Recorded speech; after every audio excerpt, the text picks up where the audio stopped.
নমস্কার, আমি জ্যোতিষতন্ত্র পি কুমার বলছি মন্ত্রের যন্ত্র থেকে। এর আগের অডিওগুলোতে আপনারা পেয়েছেন একমুখীর থেকে সাতমুখী রুদ্রাক্ষর উপকারিতা। রুদ্রাক্ষ পড়লে আমাদের জীবনের গতি অনেকটাই কিন্তু পাল্টাতে পারে। শুধু তাই নয়, রুদ্রাক্ষ অনেক পাপ থেকে মুক্তি দান করে।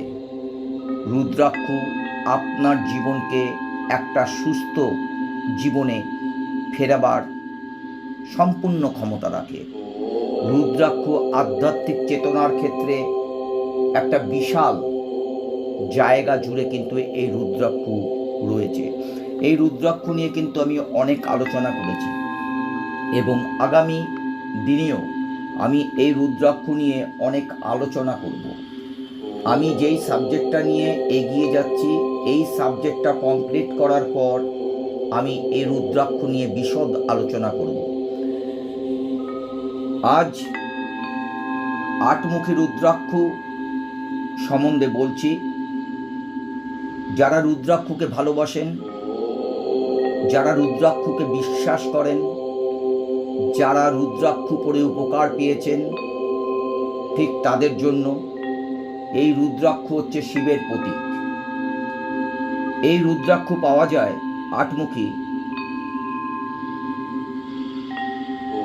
অনেক জায়গায়, কিন্তু এই রুদ্রাক্ষ ভালো লোক যারা রুদ্রাক্ষ চেনে তাদের দিয়ে বিবেচনা করে এই রুদ্রাক্ষ পড়া উচিত।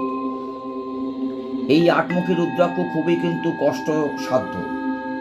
একে সাক্ষাৎ ভৈরবনাথের প্রতিরূপ মানা হয়।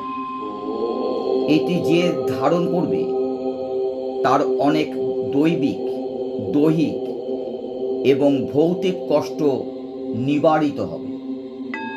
এই আটমুখী রুদ্রাক্ষ হঠাৎ কোনো জায়গায় আপনি এই আটমুখী রুদ্রাক্ষ পাবেন না। তার কারণ আটমুখী রুদ্রাক্ষ অরিজিনাল দুর্মূল্য। অসত্য ভাষণের পাপ থেকে ধারককে মুক্ত করে। এটি তাকে মৃত্যুর পথ থেকে শিবলোকে নিয়ে যায়। আমি নিশ্চয়ই আপনাদের বোঝাতে পারছি এই আটমুখী রুদ্রাক্ষ সম্বন্ধে। এ অসত্য ভাষণ যারা দেন তাদের ক্ষেত্রে কিন্তু পাপ থেকে যে পড়েন তাকে মুক্ত করে। এটি তাকে মৃত্যুর পর শিবলোকে নিয়ে যায়। ভূত প্রেত বাধা থেকে এই রুদ্রাক্ষ মুক্ত করে।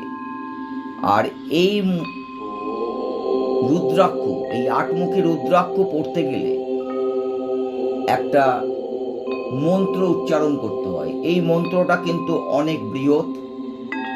সেই কারণে আমি এই মন্ত্রটা আপনাদের মুখে না বলে আমি আমার স্ক্রিনে এই মন্ত্রটা দিয়ে দিচ্ছি। আটমুখী রুদ্রাক্ষ সাক্ষাৎ গণেশের স্বরূপ। অন্নকূট, তুলাকূট, স্বর্ণকূট, দুষ্ট বংশী স্ত্রী ও গুরুপত্নী স্পর্শ ইত্যাদি পাপ থেকে এটি ধারণ করলে তাদের কিন্তু দূরে রাখে।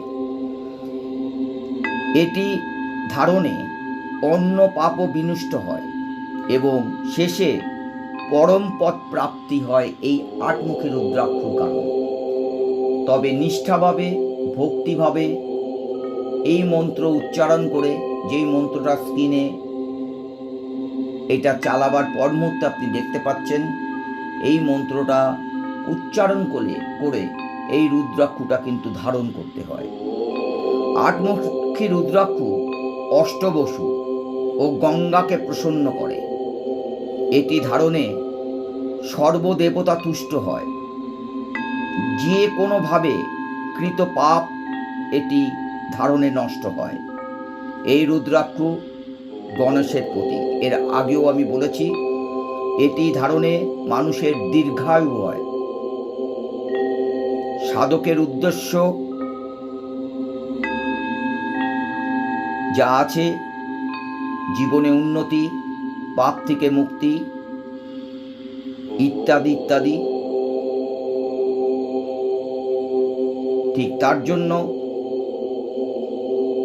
এই রুদ্রাক্ষ যখন পড়বেন তখন ওং হু নম এই মন্ত্রটা আমি আবার বলছি, ওং হু নম, এটা উচ্চারণ করতে হবে। আর এর আগে বলেছি,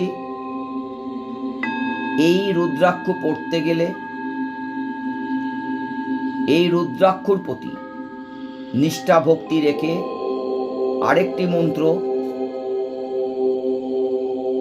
উচ্চারণ করে এই রুদ্রাক্ষ পড়তে হবে।